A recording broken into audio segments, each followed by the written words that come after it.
What is up, guys? Welcome back to another UFC prediction video. This week we got UFC Vegas 107, Barber versus Blanchfield, the real people's main event, Ludovic Klein versus Mederos Gamrot.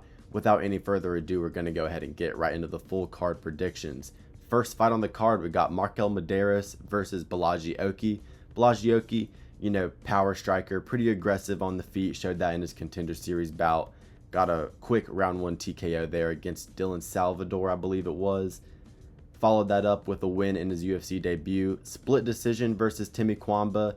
Decent performance. And then he lost last time out versus, I believe it was Chris Duncan. Shot a sloppy takedown, got guillotine choked. But he's a decent fighter. Mederos, 10-1. Decent record. Win on the Contender Series. And then 2 decision wins to start off his UFC run over Landon Quinones and Austin Hubbard, the Ultimate Fighter, season 32, I believe it was. Fighters there, and decent performances, you know, close fights, but, you know, he did what he needed to. He was pretty quick in terms of his response time of just like letting off strikes, imposing his will when he did get taken down versus Austin Hubbard last time out. So I liked to see that, showed some aggression and quick-wittedness to make, you know, good in-fight decisions. I'm actually going to take Mederos to win a decision here. I think his striking is cleaner overall. I don't think he's just going to get knocked out cold. And Blanchfield, you know, he does hit hard and he is aggressive early, but I think over the course of 3, Mederos, I think he can edge out a decision here. So give me Mederos 29-28.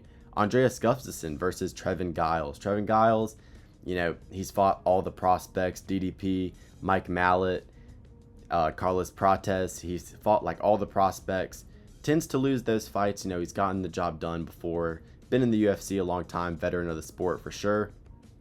Decent hands, but really just doesn't show enough aggression in his fights, doesn't throw enough volume. We really saw that last time out versus Mike Mallet where nothing happened in that fight. Andreas Gutafsson, very aggressive fighter on the regional scene. He had a lot of wars on the Contender Series. You know, from what I've seen, you know, not the most polished fighter, but did spend a lot of time in the clinch doing a whole bunch of nothing. But in the second round, just unleashed some nasty elbows, got the TKO. So he gets the job done when he needs to. I think that just in this spot, Andreas Gutafsson probably gets it done. Giles just does tend to lose these fights against prospects and guys that have more momentum than he does. And I think that, you know, he doesn't really take his career, I'm not going to say he doesn't take his career seriously, but he does, you know, have other things going on outside of fighting. It's not his main job, main source of income. I think Gutafsson, he's going to be a little more driven, a little more motivated to get the job done. I'll pick him to win here by round 3 TKO, kind of a marauder TKO. Next fight on the card, Holobaugh versus Jordan Leavitt. Jordan Leavitt, you know, pretty good grappler. We saw him lose. I think his last fight was against Chase Hooper where he got subbed up. Decent fighter overall, mainly relies on the grappling. Not super athletic and kind of undersized for 155. But Holobaugh, not a big 155 pounder either. Holobaugh, you know, tough as an old leather boot. Gritty boxing. Decent grappling overall. He beat a guy, I forgot what the guy's name was. It was like Gleidson Rodriguez, I think, Brazilian fighter. He got a win over him in his second to last fight. Lost to Alex Hernandez in his most recent fight. But, you know, he's one of these guys that is gritty. Came back into the UFC for a second run from the Ultimate Fighter with the McGregor season. He originally got cut from the UFC, of course. But I'm going to pick Holobaugh to win here. I think his striking is a lot better. I think he's more aggressive. And in terms of the grappling, you know, he has gotten out grappled before by Trey Ogden and just kind of held down. But I don't necessarily think that Jordan Leavitt's going to be able to do that. And especially on the feet, Holobaugh should get this done. So I'm going to take Holobaugh to win a decision here, 30-27. All right, our next fight on the card, we got Nascimento versus Filho. 2 very similar fighters here in the 125-pound division. And look, both of these guys pretty well rounded for the most part. Good submission game, both of them winning their last fight by submission. Difficult one here. You know, both of these guys are very, very similar in terms of their attributes. Both are the same height, same reach. But give me Jafael Filho. I think he's just a little craftier, might be a little slicker on the feet. To be honest, both of these guys, it's going to be an even matchup, and I'm just going to take Jafael Filho because he does, have it. He does have better wins over a higher level of competition. I like the Ode Osborne win. That's aging well. I rate that a little more than a Jake Hadley type of win. And, the loss to Tagiru Lembekov and Rulian Paiva, he's been kind of inactive. Nascimento, he's taken over 2 years off. Filho, been a little more active. And, I don't hate the loss to Muhammad Makayev. Both of these guys have decent, they don't have horrible losses. It's not bad names that they're losing to. But, yeah, give me Filho, mainly based on him just being a little more active at this point in his career. But both of these guys have a very similar skill set, so like I said, it will be definitely really even. Zach Reese versus Dusko Todorovic. Dusko Todorovic got absolutely murked last time out versus Mansour Abdul Malik, and that's not a bad loss to take, but the fashion in which he lost, I think that Zach Reese can recreate that. Zach Reese, he's had some trouble in the UFC. He did get TKO'd on the ground by Cody Brundage with a slam, and then TKO'd on the ground by Azamat Makoev, first round ground and pound TKO in his last fight. But he does have natural talent, he does have good striking skills, and he does have decent jiu-jitsu. He can threaten submissions off his back. He won versus Eli Alazov, I believe the guy's name was, on the Contender Series with an armbar there. Good win. And then had a nice decision win against the Marauder Jose Medina. Showed off some good striking skills there. Didn't get the finish, but did get a finish over Julian Marquez. Nice uppercut there on the Louisville card. He's a talented fighter. He's been training at Extreme Couture for this camp, and I think he's going to come in here prepared. He's more naturally talented. He has a lot better striking skills, and we saw Todorovic get TKO'd pretty brutally last time out.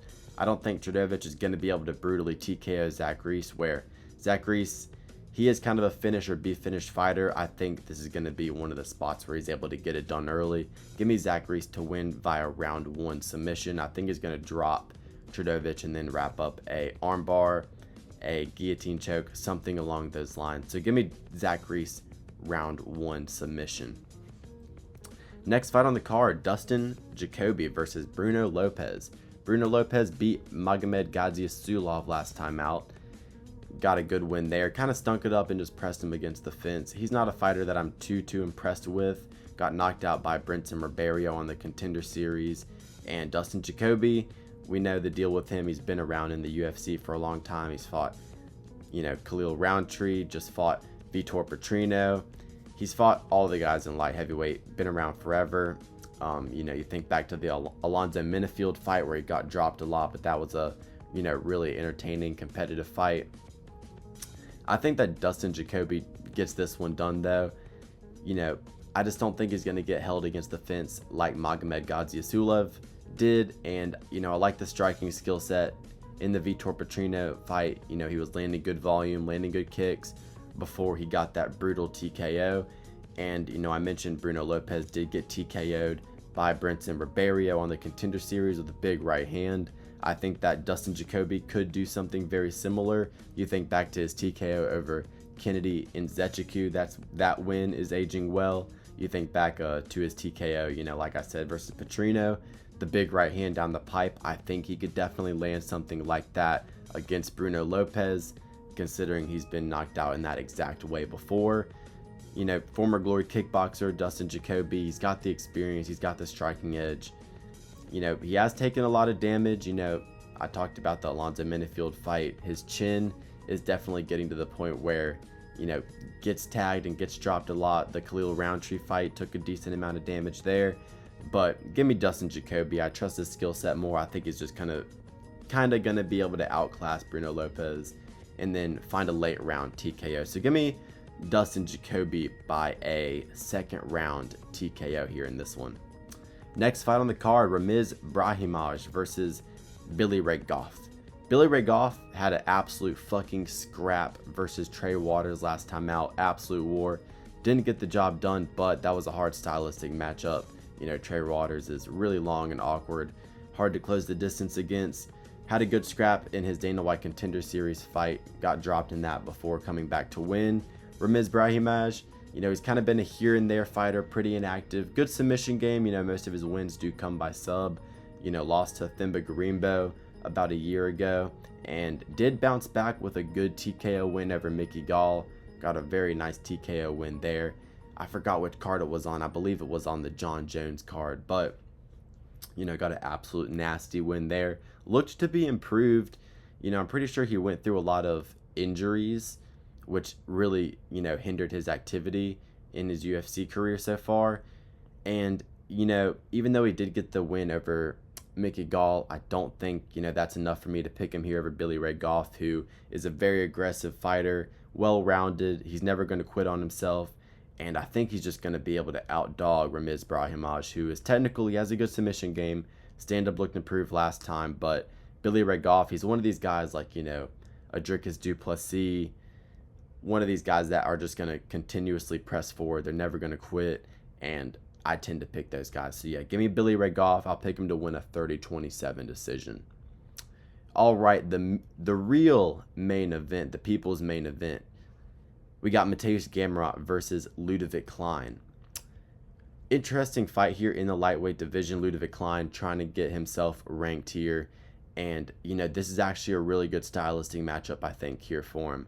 Mateusz Gamrot, look, he's a good fighter, but I've always thought that he was a little bit overrated, and his record kind of makes him look better than he really is. You look at the UFC record, he's got good wins. If you look at the Arman Sarukian win, though, that is definitely his best win on paper. But if you rewatch that fight, he 100% lost that fight. I gave Arman 4 rounds to 1 in that fight. Rounds 1, 2, 4, and I believe 5 all I gave to Arman. I gave Gamrot the 3rd round, but I thought it was pretty clear that Arman won that fight. And when you're looking at some of the wins he's getting, you're looking at a split decision over Jalen Turner. That win is not aging too great. You look at a decision win over an old RDA, a washed-up RDA. Got dropped in the first round of that fight. Not a performance that I really think is that great. And, the fluke versus Rafael Fiziev. Rafael Fiziev blew his leg out. And, you're kind of looking back to 2021 against Diego Ferreira and Jeremy Stevens after that. The loss to Beneil Dariush, got dropped in that fight as well. I think that Ludovic Klein is going to give a lot of trouble to Mateusz Gamrot. And Ludovic Klein, don't get me wrong, he had some hiccups early in his UFC career. Specifically, you look at that Nate Landwehr loss. Competitive fight for as long as it lasted, but, did kind of get melted by the pressure towards the end of that fight, got subbed up. But, you look at his UFC debut, got a beautiful TKO there. That really kind of showed and introduced, his striking skill set. Super, super dangerous. He's always live for a TKO. His fight versus Devontae Smith, Mason Jones, landed knockdowns in those fights. He's a guy that can go all 3 rounds. He's proven that throughout his UFC career. I don't think his cardio is going to be, any type of disadvantage here in this fight. He's shown to be able to go a hard 3 rounds throughout his career. The Jai Herbert fight, realistically, he should have lost that, so I don't really like that look.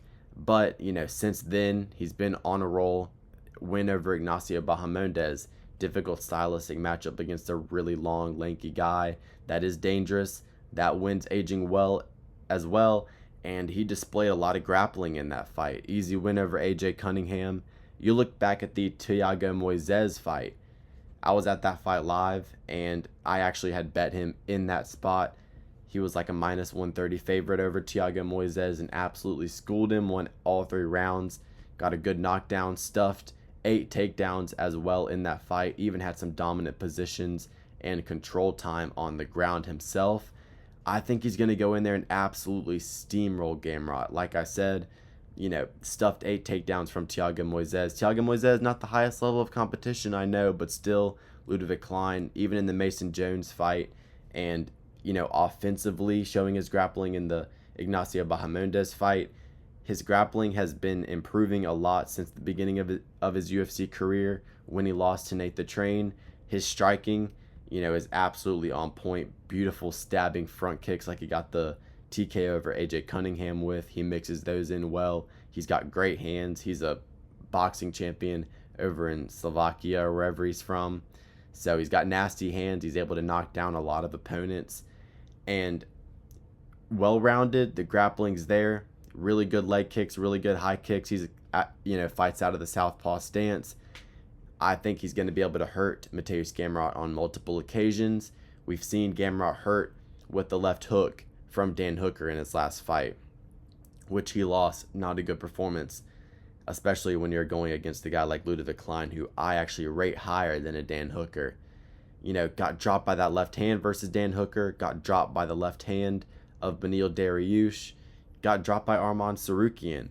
When you're showing me, getting dropped on multiple occasions, I think that Ludovic Klein, genuinely has a very good chance of going in there and doing something very, very similar. I think Ludovic Klein's going to go in there, drop him 2 to 3 times within this fight, and he's going to win a pretty dominant decision. Mateusz Gamrot isn't going to be able to chain wrestle him too often. And yeah, I think Ludovic Klein is definitely one of the better prospects in this division.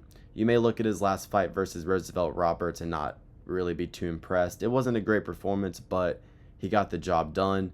And he's a guy that, tends to fight to the level of his competition, which isn't always good, but I think he's going to be able to take a big step up here and get a nice win, break into the top 10 of the lightweight division. And I think Ludovic Klein is going to be, a mainstay in this top 10 of lightweight for some years to come. And Mateusz Gamrot, 34 years of age, never really was able to break into the top 4, top 3. He was never able to get a title shot. I just don't think he's that caliber of fighter. I really don't think he is a championship caliber fighter, and I think he loses this matchup.